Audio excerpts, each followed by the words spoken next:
আমিও জানি স্বজন হারানোর বেদনা কতটুকু। স্বজন হারা বেদনা নিয়ে আমি বেঁচে আছি। You can see same but different.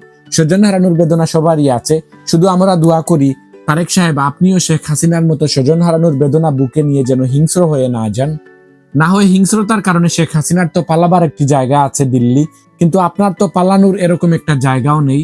Please Tarique সাহেব, পুরনো আবেগের রাজনীতির কথাগুলো বাদ দিয়ে নতুন কিছু আবিষ্কার করুন, নতুন কিছু কথাবার্তা বলে মানুষের মন জয় করার চেষ্টা করুন। ফ্যামিলি কার্ড, রেশন কার্ড, দান খয়রাতের কার্ড, এগুলো হচ্ছে 2000 সালের আগের আইডিয়া। বর্তমান সময়ের পাবলিক এগুলো খায় না। মানুষকে দান খয়রাতের লোভ দেখিয়ে নিজের মূর্খতার পরিচয় দিবেন না।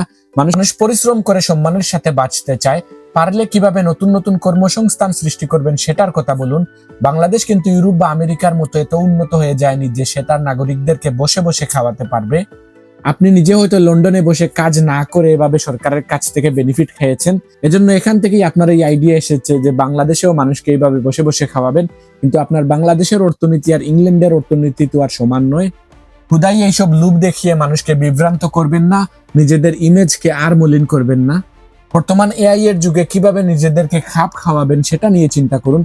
বর্তমান এআই এর যুগে কিভাবে নতুন নতুন কর্মসংস্থান সৃষ্টি করা যায় সেটা নিয়ে ভাবুন। দলের চান্দাবাজ, মামলাবাজ, দান্দাবাজদের কিভাবে রুখবেন, কিভাবে তাদেরকে কন্ট্রোল করবেন সেটা মানুষকে বলুন। মানুষ আপনার কাছ থেকে আপনার দলের মানুষকে কিভাবে নিয়ন্ত্রণ করবেন সেটা জানতে চায়। মানুষ আশ্বস্ত হতে চায় যে আপনি ক্ষমতায় যাবার পর আপনার দলের চান্দাবাজরা মানুষের সাথে চান্দাবাজি করবে না।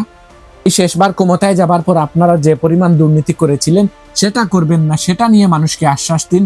মানুষকে বিশ্বাস করান যে আপনারা আগের দুর্নীতিগুলো ছেড়ে দিয়েছেন, আপনারা ভালো হয়ে গেছেন, আপনারা আগামীতে ভালো হয়ে যাবেন। মানুষ আপনাকে বিশ্বাস করতে চায়, এজন্য মানুষের আস্থা অর্জনের জন্য মানুষের বাস্তবিক সমস্যা নিয়ে কথা বলুন, সেগুলোর সমাধান নিয়ে কথা বলুন, দেশকে কিভাবে উন্নত করবেন সেটা নিয়ে কথা বলুন। খুদাই ক্ষমতায় গিয়ে প্রভুর মতো মানুষকে ভিখারি ভেবে মানুষকে দান খয়রাত করবেন সেগুলো নিয়ে কথা বলবেন না। এগুলো আপনাদের ইমেজকে নষ্ট করবে, এগুলো আত্মসম্মান বোধ সম্পন্ন মানুষকে কষ্ট দেয়।